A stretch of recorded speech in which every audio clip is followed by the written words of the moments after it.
उत्पाद शुल्क में केंद्र सरकार की कटौती के बाद पेट्रोल 9.5 रुपये प्रति लीटर और डीजल 7 रुपये हुआ सस्ता। केंद्र सरकार के फैसले का जनता ने किया स्वागत।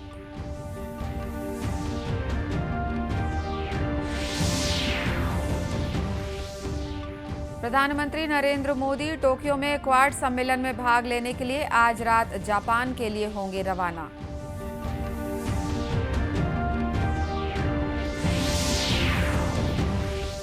राजीव गांधी किसान न्याय योजना के तहत कोरिया जिले के 34,000 से अधिक किसानों को मिली 26 करोड़ 44 लाख रुपए की राशि।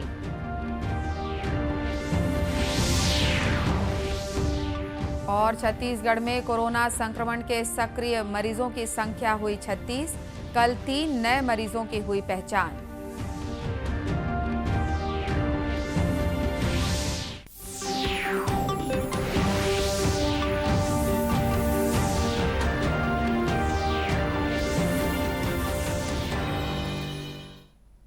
नमस्कार, आप देख रहे हैं दूरदर्शन समाचार। मैं हूं अनुराधा दुबे।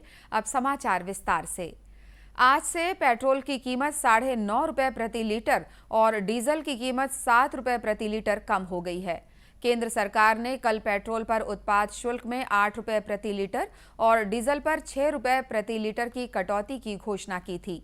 प्रधानमंत्री नरेंद्र मोदी ने कहा है कि वित्तीय फैसलों, विशेष रूप से पेट्रोल और डीजल की कीमतों में कमी किए जाने के फैसले का विभिन्न क्षेत्रों पर सकारात्मक असर पड़ेगा। श्री मोदी ने अपने ट्वीट संदेश में कहा है कि इससे नागरिकों को राहत मिलेगी और उनका जीवन आसान हो जाएगा। प्रधानमंत्री ने उज्ज्वला योजना के लाभार्थियों को प्रति सिलेंडर 200 रुपए की सब्सिडी दिए जाने की घोषणा पर कहा कि इस फैसले से परिवार के बजट में बहुत आसानी होगी। उन्होंने कहा कि उज्ज्वला योजना से करोड़ों नागरिकों, विशेष रूप से महिलाओं को काफी मदद मिली है। 7 रुपए सस्ता होगा। उन्होंने बताया कि इससे सरकार पर लगभग 1 लाख करोड़ रुपए का प्रति वर्ष का भार पड़ेगा। वित्त मंत्री ने सभी राज्य सरकारों से, विशेषकर उन राज्यों से जहां नवंबर 2021 के दौरान कटौती नहीं की गई थी, को भी इसी तरह की कटौती लागू करने और आम आदमी को राहत देने का आह्वान भी किया है। साथ ही सरकार ने प्रधानमंत्री उज्ज्वला योजना के 9 करोड़ से अधिक लाभार्थियों को 200 रुपए प्रति गैस सिलेंडर यानी 12 सिलेंडर तक की सब्सिडी देने की घोषणा की है। इससे देश की माताओं और बहनों को काफी राहत और मदद भी मिलेगी और इससे सालाना लगभग 6100 करोड़ रुपए का राजस्व पर प्रभाव पड़ेगा।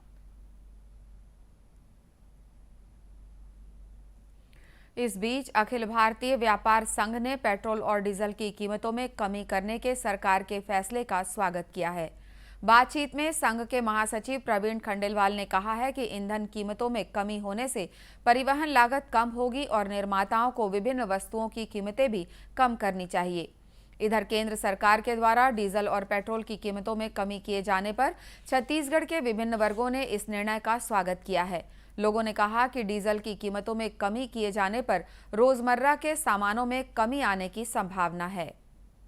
और खास करके जो गरीब तबके के लोगों के लिए ना, जो उज्ज्वला योजना के तहत जो रसोई गैस एलपीजी का, उसमें भी राहत दिया है और विशेष करके जो छात्र वर्ग के लिए भी राहत वाली बात है। और मैं चाहता हूं कि प्रदेश सरकार भी अपने एक्साइज ड्यूटी पे कुछ राहत दे छत्तीसगढ़ के जनता को। डीजल और पेट्रोल से आज के इस आधुनिक जीवन में कोई भी कार्य ऐसा नहीं है कि उसके बिना हो सके।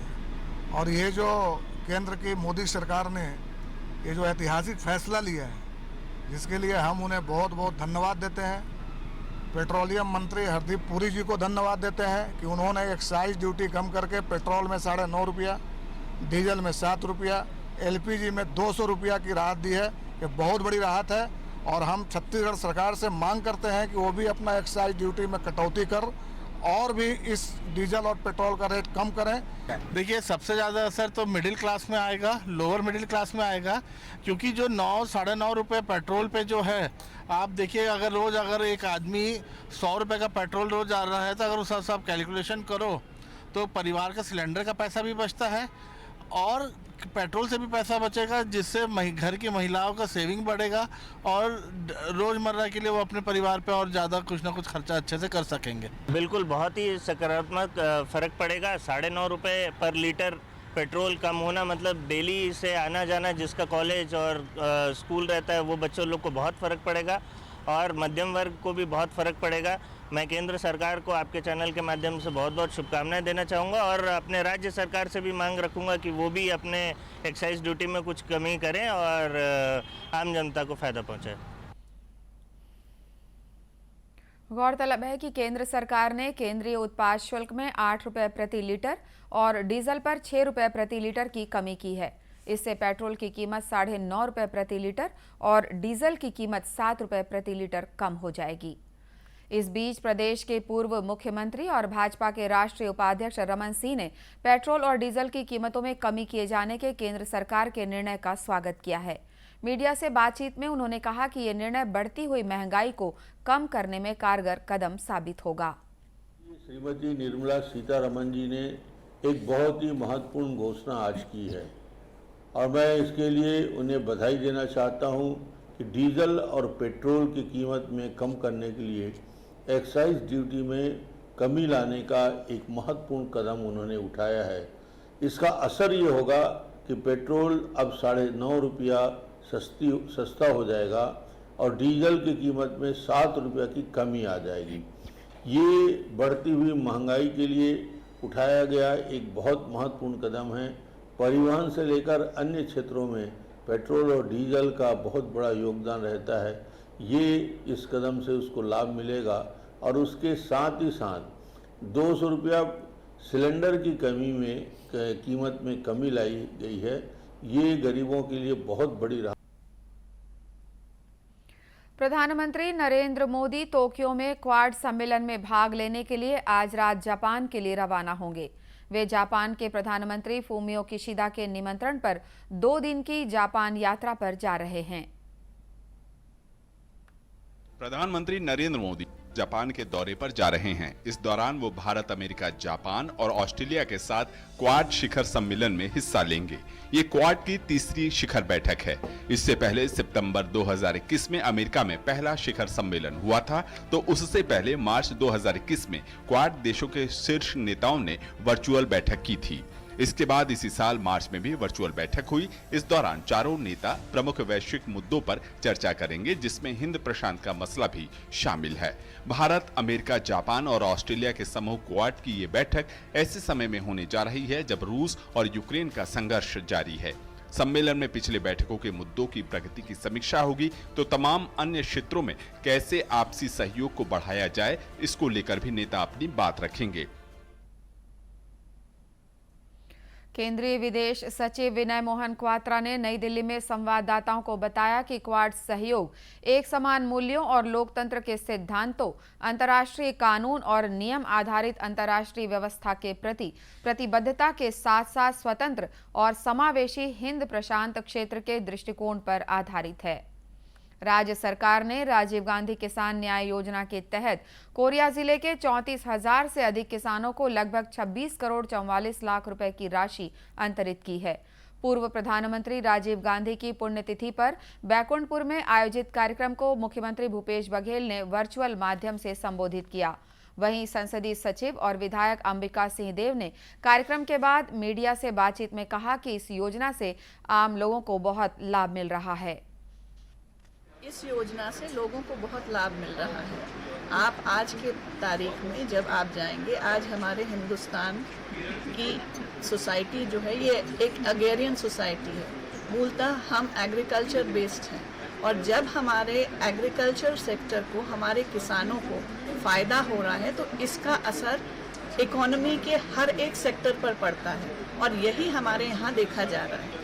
हम मुख्यमंत्री जी का बहुत बहुत धन्यवाद कहना चाहेंगे सभी किसानों की तरफ से कि उनकी सोच आज ऐसी है जिसका फ़ायदा किसानों को तो हो ही रहा है, किसानों के साथ साथ पूरे इकोनॉमी को हो रहा है। और ये करते हुए आज हमारे छत्तीसगढ़ को एक पायलट प्रोजेक्ट के हिसाब से अगर देखा जाए तो सबको इससे एक सीखने का मौका मिल रहा है। वहीं शाकंभरी बोर्ड के अध्यक्ष राम कुमार पटेल ने कहा कि सरकार का उद्देश्य किसान और गरीब के आर्थिक स्तर में सुधार लाना है। किसान गरीब जितने हैं सबको बढ़ावा देने के लिए, ताकि उनकी आर्थिक स्थिति मजबूत हो, और वो सबके लिए है। एक किसान सिर्फ नाम है, लेकिन फायदा सबको मिल रहा है इस योजना के लिए।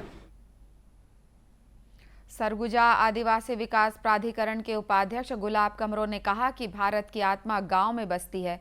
गोधन न्याय योजना के तहत आज किसानों और ग्रामीणों की दशा में सकारात्मक सुधार आया है। सबसे पहले तो राजू जी के पुण्यतिथि पर उनको नमन करते हैं। छत्तीसगढ़ के मुख्य माननीय भूपेश बघेल जी ने जिस तरह से गांधी जी की सोच थी कि भारत की आत्मा गांव में रसी है, उस तरह में छत्तीसगढ़ की सरकार ने किसानों की चिंता की है। लगातार आप देखेंगे आज ग्रामीण स्तर में किसानों का अर्थव्यवस्था में बढ़ोतरी हुई है, तो निश्चित रूप से इससे उनके जीवन में बदलाव आएगा, उनके शिक्षा दीक्षा में क्षेत्र में विकास, उन्नति और प्रगति होगा। इस दिशा में छत्तीसगढ़ की सरकार लगातार प्रयास कर रही है। आज धरातल में लोगों को देखने को मिल रहा है और किसान खुश भी हैं। गौरतलब है कि गोधन न्याय योजना के तहत जिले के 1702 हितग्राहियों के खाते में लगभग 10 लाख रुपए की राशि जमा की गई। राष्ट्रव्यापी टीकाकरण अभियान के तहत अब तक देश में 192 करोड़ से अधिक कोविड टीके लगाए गए। केंद्रीय स्वास्थ्य मंत्रालय ने बताया है कि 16 करोड़ से अधिक टीके अब भी राज्यों और केंद्र शासित प्रदेशों के पास बचे हैं।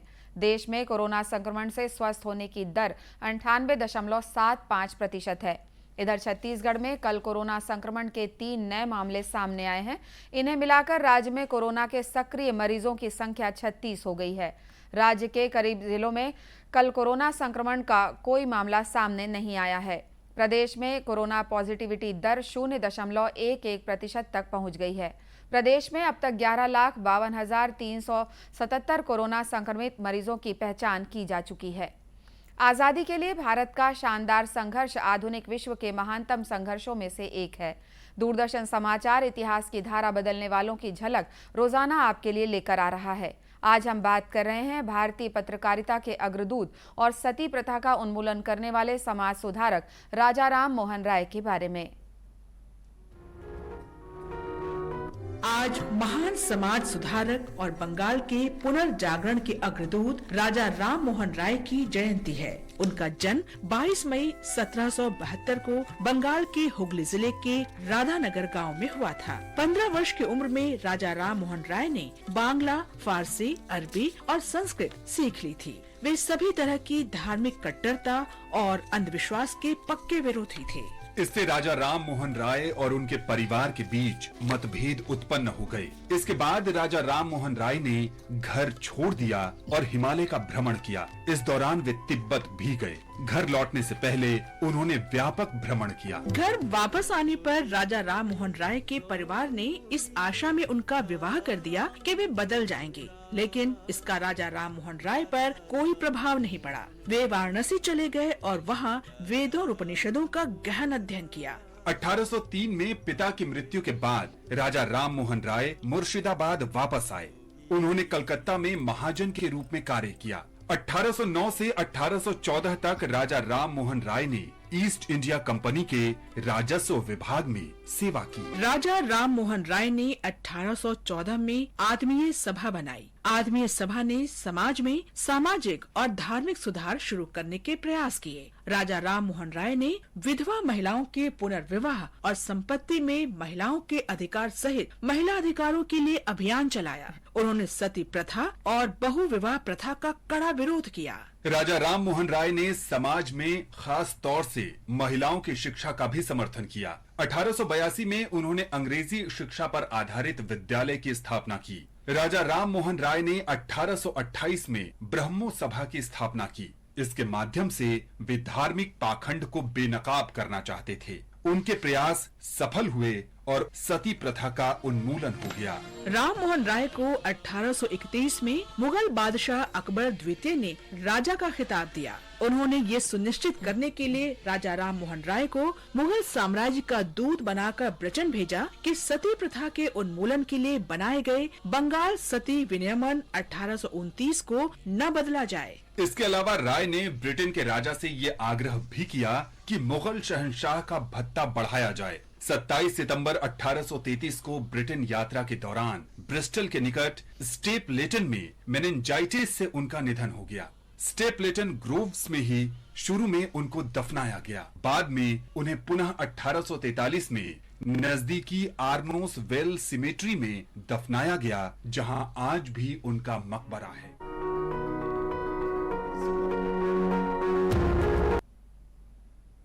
इसी के साथ ये समाचार बुलेटिन समाप्त हुआ। नमस्कार।